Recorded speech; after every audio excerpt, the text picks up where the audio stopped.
கர்த்தருடைய பரிசுத்த நாமத்திற்கு மகிமை உண்டாவதாக. இந்த கால வேளையில் ஆராதனைக்கு வந்திருக்கிற உங்கள் யாவரையும் கர்த்தராகிய இயேசுவின் நாமத்தினால அடியேன் வாழ்த்துகிறேன். ஆமென், அல்லேலூயா. சார், கால ஆராதனை வேதாகமத்தில் உள்ள மரங்களை குறித்து தியானித்து கொண்டு வருகிறோம். இன்றைக்கு இயேசு கிறிஸ்துவ சிலுவையில் அறைந்தாங்க.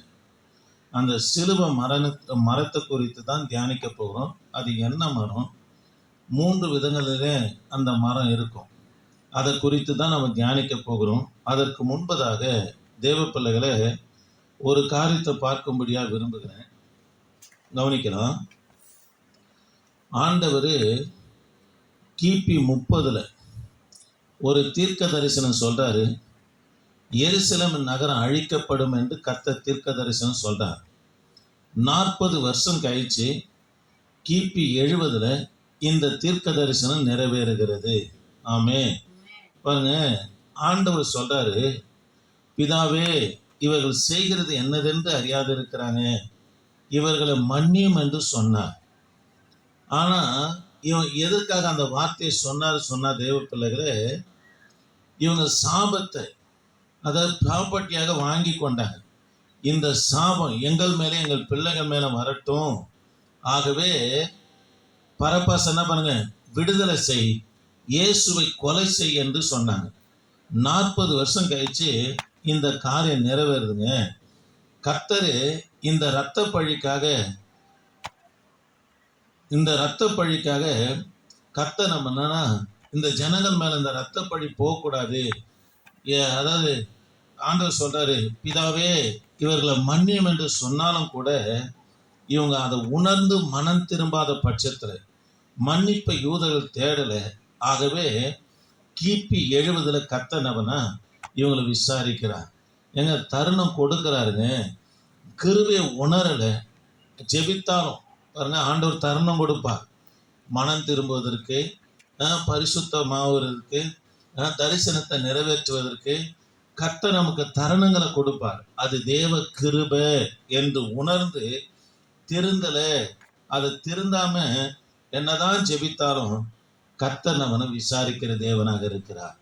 யாரால மனம் திரும்ப முடியலன்னு சொல்லி வேதத்துல 3 பேரை பார்க்கணும். ஒன்று யூதாஸ் காரியத்து, 2வது சவுலு, 3வது ஏசா. இவங்கெல்லாம் மனம் திரும்பலன்னு பார்க்கணும். காரணம் என்னன்னா, இவங்க பிசாசினால பாதிக்கப்பட்டவர்களாக இருந்தாங்க. யாருக்குள்ள பிசாசின் ஆவி இருக்குதோ, அசுத்தாவி இருக்குதோ, என்னதான் தருணம் கிடைச்சாலும் அவங்களுக்குள்ள மனம் திரும்பல இருக்காது. காரணம் என்ன? அவர்களுக்காக ஏற்படுத்தப்பட்ட ஒன்றுதான் நரகம். புரியுதுங்களா சொல்றது? ஆமென், அல்லேலூயா. சார், கவனிக்கலாம். 35 லட்சம் யூதர்களை கர்த்தர் நம்மனா விசாரித்தார். எப்படி விசாரித்தார் என்பது உங்களுக்கு சொல்றேன். கவனிங்க, கர்த்தருடைய பிள்ளைங்க கவனிங்க. நான் உங்களுக்கு இஸ்ரவேலுடைய வரைபடத்தை உங்களுக்கு சொல்லியிருக்கிறேன். இஸ்ரவேலுடைய வரைபடமே பார்த்தீங்கன்னா நீளமாக இருக்கும், ஆனால் அகலம் குறுகி இருக்கும். தேசம் எப்படி இருக்கும்? இஸ்ரவேல் தேசம் நீளமாக இருக்கும். இஸ்ரவேல் ஜனங்க வாழ்ந்த பகுதி இந்த பகுதியில் தான் வாழுறாங்க. எல்லாரும் பாருங்க, மார்க் போடுறேன், இந்த பகுதியில் தான் வாழுறாங்க. இந்த சைடு பார்த்தீங்கன்னா காடுகள் இருக்கும். இந்த காடுகள் இருக்கிற எருசலேம் பட்டணத்தை பிடிக்க வேண்டும் என்பதற்காக ஒரு அரசனுடைய பெயரை எழுதுறேன். நீங்க தான் வாசிக்க போறீங்க. வாசிங்க.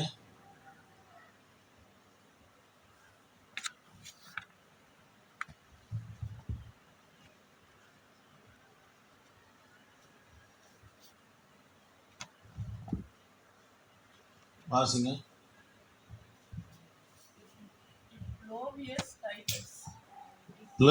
இப்ளோவியஸ் டைட்டஸ் இவர் எருசலேமை பிடிக்கும்படியா இவர் செய்த ஒரு காரியம் என்னன்னா, தேவ பிள்ளைகளே, முதலாவது அவர் எருசலேம் நகரத்துக்குள்ள நுழைஞ்சி எதை கைப்பற்றான்னா, காடுகளை கைப்பற்றி காடுகளை வளைந்து கொண்டு 35 நாட்களுக்குள்ள மரங்களை வெட்டுறாரு.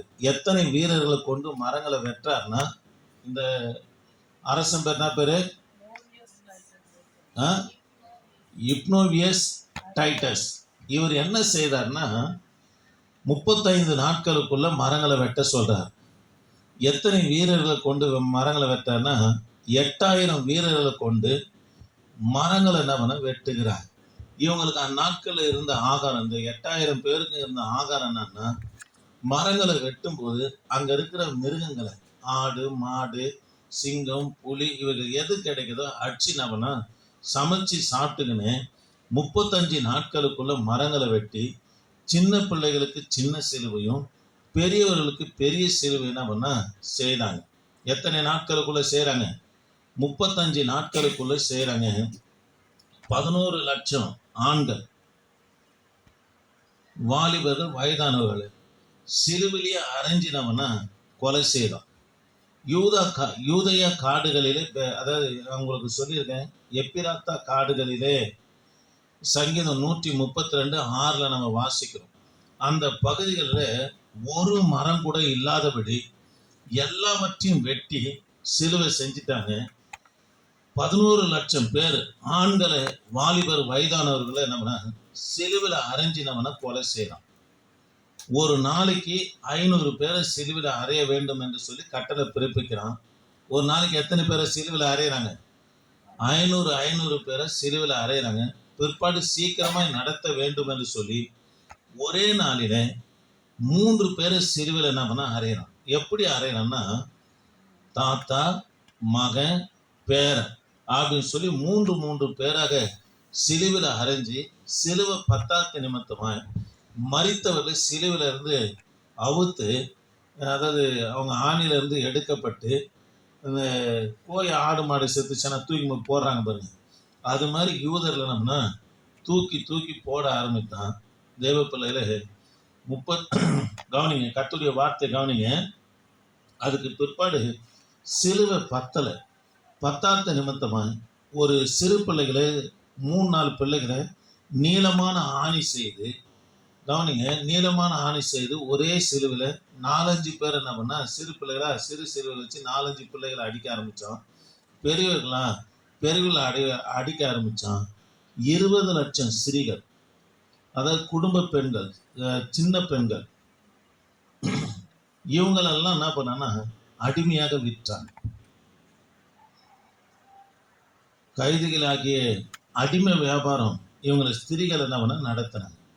அதுக்கு பிற்பாடு யாரெல்லாம் மறுத்தாங்களோ அவங்களாம் நரபலி கொடுக்கறது போல, இளைஞர் வாலிபர்கள் என்ன பண்ணா நரபலி கொடுக்கறது போல என்ன பண்ண, நரபலிக்காக என்ன பண்ணா விட்டுட்டான். யாரெல்லாம் அடிமை வராங்களோ அவங்களாம் எடுத்துக்கணும். பிற்பாடு பிடிவாதமா இருக்கிறாங்க, நாங்களாம் வரமாட்டோம் அப்படின்னு சொல்லி இவங்களை எதுக்கு வியாபாரம் பண்றான்னா, நரபலி செலுத்துறதுக்காக இளைஞர்களை வாலிபர்கள் என்ன பண்றான்னா நரபலிக்காக நம்ம விற்று போறோம். தேவ பிள்ளைகளே கவனிங்க, இது போல எல்லாரையும் என்ன பண்ண கொலை செய்யலாம். இதுக்கு காரணம் என்னன்னா, எல்லாரும் கவனிக்கிறீங்களா? இதுக்கு காரணம் என்னன்னா, பிதாவே இவர்களை மன்னியும் என்று சொன்னார். அந்த மன்னிப்பு கர்த்தர் மன்னிச்சாலும் கூட தம் பாவத்தை உணர்ந்து தேடுறவங்களுக்கு தான் கர்த்தர் மன்னிப்பை தர கால அவகாசத்தை கொடுக்குற. 40 வருஷம் கால அவகாசம், ஒரு தலைமுறைன்னு வச்சிங்களேன், கால அவகாசத்தை கொடுக்குறார். மனம் திரும்பல. அவங்க எங்கள் மேல எங்கள் பிள்ளைகள் மேல இந்த சாபம் வரட்டன்னாங்க. அது கிபி 70 என்ன நிறைவேறுகிறத பார்க்கிறோம். ஆமே, அல்லேலூயா. அதனால தேவ பிள்ளைகளை யாரால மனம் திரும்ப முடியாது. நரகத்துக்கு பாத்திரவனால இருக்கிறவனுக்கு மனம் திரும்பவே முடியாது. கர்த்தருடைய கிருபையை உணர்னுங்க. கர்த்தர் நமக்கு தருணம் கொடுக்கிறாரு. எதுக்காக? நீ மனம் திரும்புவதற்காக. கர்த்தர் உன் மேல வச்ச இரக்கம், அவர் சிலுவையில் சிந்தப்பட்ட ரத்தம் உனக்காக பரிந்து பேசுது. இது நமக்கு ஆண்டவர் கொடுக்கப்பட்ட தருணம். இதுல மனம் திரும்பலன்னா, உண்மையாலுமே சொல்றேன், உனக்குள்ள என்ன ஆவிதான் இருக்குது? பிசாசுங்க. சவுலு மனம் திரும்பினாரா? யூதாஸ் மனம் திரும்பினாரா? கட்டி பிடிக்கும் போது கூட கர்த்தர் சொல்ற, சிநேகிதனே முத்தத்தினாலேயா தேவகுமாரனை காட்டி கொடுக்கிறாய் என்று சொல்றார். நீ செய்ய வேண்டியதை சீக்கிரம் செய்யும் சொல்றார். எச்சரிக்கிறார். என்னை காட்டி கொடுக்கிறவனுக்கு ஐயோ என்று சொல்லுகிறார். அவனை எச்சரித்துக்கினே, யூதாஸ் காரியத்தை எச்சரித்துக்கினே வராது. ஆனாலும் கூட மனம் திரும்பலாங்க. தேவ பிள்ளைகளை, சவுலையும் எத்தனையோ ஒரு தாவீதும் எச்சரிக்கிறாரு, யோனாதானும் எச்சரிக்கிறாரு, சாமுவேல் தீர்க்கதரிசியும் எச்சரிக்கிறாரு. கடைசி எங்க போனாரு? அஞ்சனம் பார்க்குற பெண்ணிடத்துல புறப்பட்டு போற பிசாஸ். யாருக்குள்ள பிசாசின் ஆவி இருக்குதோ காலமுள்ள விபச்சாரத்திலே இருக்கும். யாருக்குள்ள பிசாசின் ஆவி இருக்குதோ காலமுள்ள விக்கிரக ஆராதனையே இருக்கும். யாருக்குள்ள பிசாசின் ஆவி இருக்குதோ உலகத்துக்கு முக்கியத்துவம் கொடுத்துக்கினே இருக்கும். புரியுதுங்களா? அல்லேலூயா. சரி, சிலுவில இயேசுவை சிலுவில அறைந்த மரம் சைப்ரஸ் மரம். என்ன மரம் சொல்லுங்களேன்? நல்லா சவுண்டா தான் சொல்லுங்களேன். அல்லேலூயா. கவனிக்கலாம். சைப்ரஸ் மரம். இந்த மரத்துல 3 வகையான மரம் இருக்குது. நம்ம ஒரே ஒரு மரத்தை பார்க்க போறோம். இந்த மரத்துக்கு இன்னொரு பேர் என்னன்னா ஊசி இலை மரம் என்று சொல்லுவாங்க. காரணம் என்னன்னா இதனுடைய இலை ஊசியை போல இருக்கும். நம்ம ஊர்ல சவுக்கு மரத்தினுடைய இலை ஊசியா இருக்குது பாருங்க. அது போல இருக்கிற மரத்துல தான் இயேசுவை சிலுவையில் அறைந்தாங்க. 3 வகையான மரம் இருக்குது. நம்ம இந்த சைப்ரஸ் மரத்துல ஊசி இலை மரம் என்று அழைக்கப்படுகிற இந்த மரத்தை குறித்து தான் பார்க்க போறோம். இதுல 3 வகையான மரம் இருக்குது. கவனிக்கிறீங்களா? இந்த மரத்துக்கு இன்னொரு பேர் என்ன பேரு? ஊசி இலை மரம் என்று. காரணம் என்னன்னா இதனுடைய இலை எப்படி இருக்கும்? ஊசியா இருக்கும். நம்ம ஊர்ல இருக்கிற சவுக்கு மரத்தை போல ஊசியா இதனுடைய இலை இருக்கும். இந்த மரத்துடைய உயரம் 80 அடி உயரம் வளரும். 80 அடி உயரம் வளரக்கூடியது. இந்த மரம் வறண்ட பூமியிலும், தண்ணீரே இல்லையானா கூட வறண்ட பூமியில நல்ல செழிப்பாய் வளரக்கூடிய மரம் தான் இந்த சைப்ரஸ் மரம். இந்த மரத்தின் வடிவம் பார்த்தீங்கன்னா தூணை போல இருக்கும். அசோக மரம் எப்படி நீளமா வளருது, அது போல தூணை போல இருக்கும். ஆகவே இதை என்ன பண்ணுவாங்கன்னா இஸ்ரவேல் தேசத்துல தோட்டத்துக்கு வேலிக்காக வைத்து இதன் இலைகளை கத்தரிச்சு விடுவாங்க. கத்தரிச்சு விட்டா அங்கங்க தூணு நிக்கிற மாதிரி அழகா பச்சை பசேல் பண்ண நிற்கும். அடர்த்தியா வைக்க மாட்டாங்க, கொஞ்சம் கொஞ்சம் தூரமா வைப்பாங்க. அந்த வேலி ஓரங்களில வைப்பாங்க. வச்சா அந்த இலைகளை கத்தரிச்சு விட்டாங்கன்னா ஒரு தூணு, பச்சையான தூணு நிற்கிறது போல செழிப்பா இருக்கு. அதற்காக என்ன பண்ணுவோம்னா இந்த ஊசி இலை சைப்ரஸ் மரத்தை நம்ம பயன்படுத்துவோம். இந்த மரம் நல்ல நீடித்து உழைக்கக்கூடியதா இருக்குது.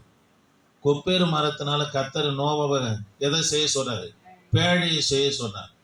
அதே போல கொப்பேர் மரம் எப்படி மழை, இடி, வெயில் எல்லாத்துக்கும் தாங்கி இருக்கிறதோ 6000 ஆண்டுகளுக்கு முன்பதாக செய்யப்பட்ட அந்த கொப்பேறு மரம் இன்னார வரைக்கும் இருக்குது. கண்டுபிடிச்சி இருக்கிறாங்க. அரராத் மலையில அதனுடைய துண்டு கொஞ்சம் கண்டுபிடிச்சி அது எல்லாரும் போய் பார்க்குறாங்க. இன்னும் இருக்குது. அந்த அளவுக்கு ஸ்ட்ராங்கான மரம் எது? கொப்பேர் மரம். அதே போல இந்த சைப்ரஸ் மரமும் நல்ல நீடித்து உழைக்கக்கூடியதாக இருக்கிறது. இந்த மரம் இப்போ இயேசு சிலுவையில் அறைந்த மரம் இப்பவும் இருக்குது. இதை குறித்து உங்களுக்கு சொல்றேன், கவனிக்கலாம். அடுத்ததாக இந்த மரம் கரடு முரடாக இருக்கும்.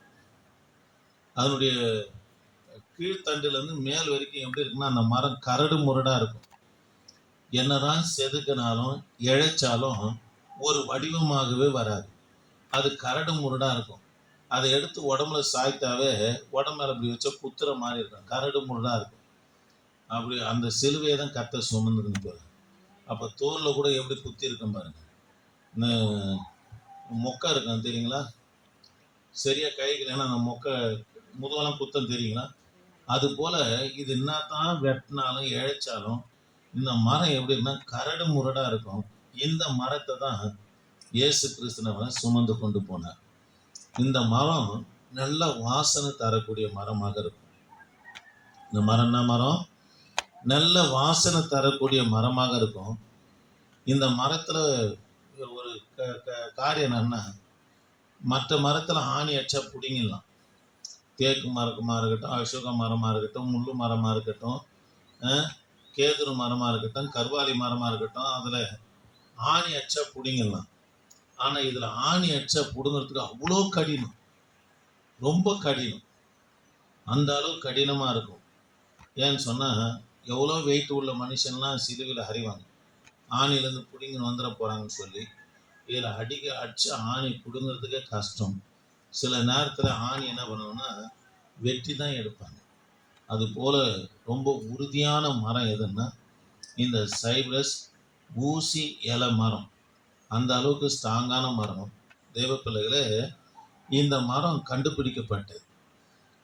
கொல்கத்தா மலையில் போயிட்டு ஆராய்ச்சி மேற்கொள்ளும் போது சில மரத்துண்டுகள் என்ன பண்ண எடுத்தாங்க. அந்த மரத்துண்டுகளை எடுத்த உடனே ஒரு துண்டு மட்டும் இயேசுவை சிலுவையில் அறைந்த மரம் என்று கண்டுபிடிச்சாங்க. எப்படி கண்டுபிடிச்சாங்கன்னா, அந்த மரத்துண்டை எடுத்து மட்டும் யார் மேலே வச்சாலும் வியாதி சுகமாகுது, குஷ்டரோகம் சுகமாகுது, மரித்தோர் எழும்புறாங்க. அதுக்காக இந்த மரத்தை நம்ம பத்திரப்படுத்துறாங்க. அல்லேலூயா. இது எல்லாருக்கும் சுகமானதுனால இதுதான் இயேசு கிறிஸ்துவ சிலுவையில் அறைந்த மரம், அதனால இந்த மரத்தை பத்திரப்படுத்தி வைக்கலாம்னு சொன்ன உடனே எல்லாரும் அந்த மரத்தை போய் பார்க்கவும் அதை தொடர ஆரம்பித்தாங்க. இது ஜனங்களுக்குள்ள ஒரு விக்கிரமாக மாறிட போதுன்ட்டு அந்த மரம் எப்படி மறைஞ்சதுன்னே தெரியாத போயிடுச்சு. கர்த்தரே மறைய பண்ணினார் என்று சொல்லி சரித்திர குறிப்புகள் சொல்லப்படுகிறது. எப்படி மோசவுடைய நாட்களில் வெங்கல சர்பத்தை நோக்கி பார்த்தவங்க பிழைச்சாங்களோ, அந்த வெங்கல சர்பத்தை அப்பயே உடச்சி போட்டிருந்தா பரவாயில்ல. அந்த வெங்கல சர்பம் என்பது இயேசு கிறிஸ்துக்கு அடையாளம். அதில் விஷம் இல்லை. அதே போல் இயேசு கிறிஸ்து இடத்துல தான் இல்லை, பாவம் இல்லை. அது கம்பத்தில் உயர்த்தப்பட்டது போல கர்த்தராகிய இயேசு கிறிஸ்து மரத்தினால என்ன பண்ணாரு? உயர்த்தப்பட்டார். அது கிறிஸ்துவுக்கு அடையாளம். உன்னை கொல்லிவாய் சர்பம் கடிச்சிச்சா, நீ பிழைக்கணுமா, யாரை நோக்கி பாரு? கர்த்தராகிய இயேசுவை நோக்கி பாரு, பிழைப்பை என்று சொல்லி கொல்லிவாய் சர்பத்தை கர்த்தனம்னா வைக்க சொல்றாரு. இந்த சர்பத்தை அப்பயே உடச்சிட்டு இருந்தா பரவாயில்ல, இந்த சர்பத்தை எடுத்துன்னு வந்து நம்ம வழிபடவும் ஆரம்பிக்கிறாங்க. அதனால ஒரு ராஜா என்ன பண்ணா உருவாகி அதை என்ன பண்ண உடைத்து போடுகிறத பார்க்கணும்.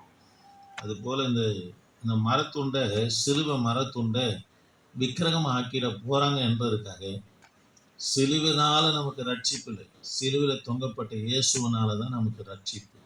ஆமே. அதனால் தேவ பிள்ளைகளை, சிலுவை குறித்ததான உபதேசம் சிலருக்கு கெட்டு போகிறவர்களுக்கு எப்படி இருக்குன்னா பைத்தியமாக இருக்கும்.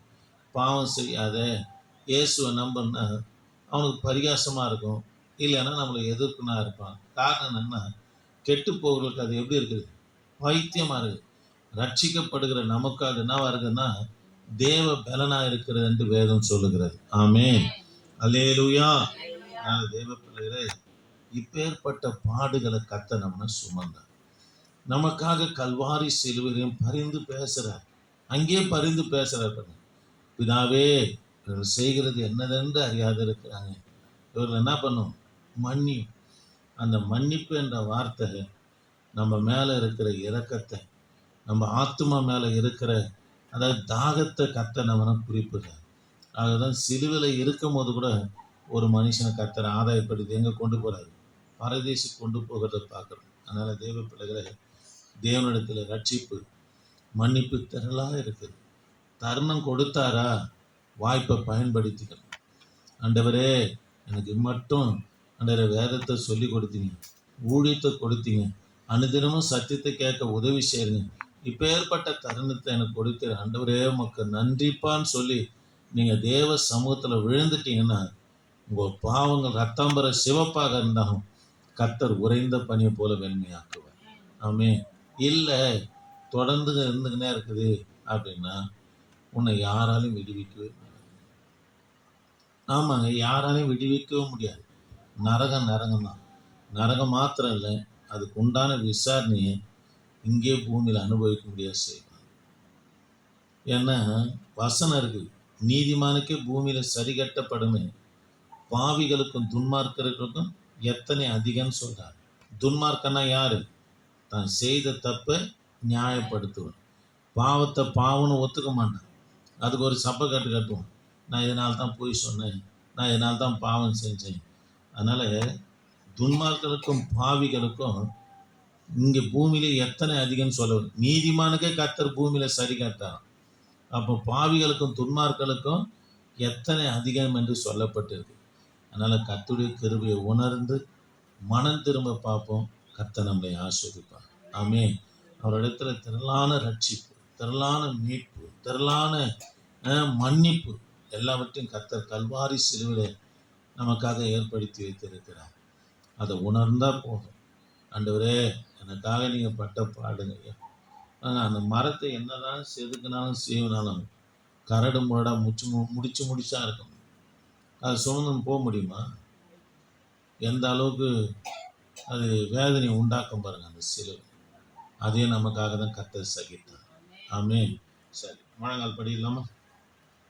முழங்கால் படியில்லாமா? இந்த கால வேலையில கர்த்தர் நம்மோடு கூட பேசி இருக்கிறாரு. இந்த கால வேலையில நம்மோடு கூட கர்த்தர் பேசி இருக்கிறாரு. ஆண்டவர் நோக்கி பார்க்கலாமா? மரபாலா ஷபரபா ஓரி கபாலா துருபரா மரபாலா சந்துருபரா கபாலா துருபரா.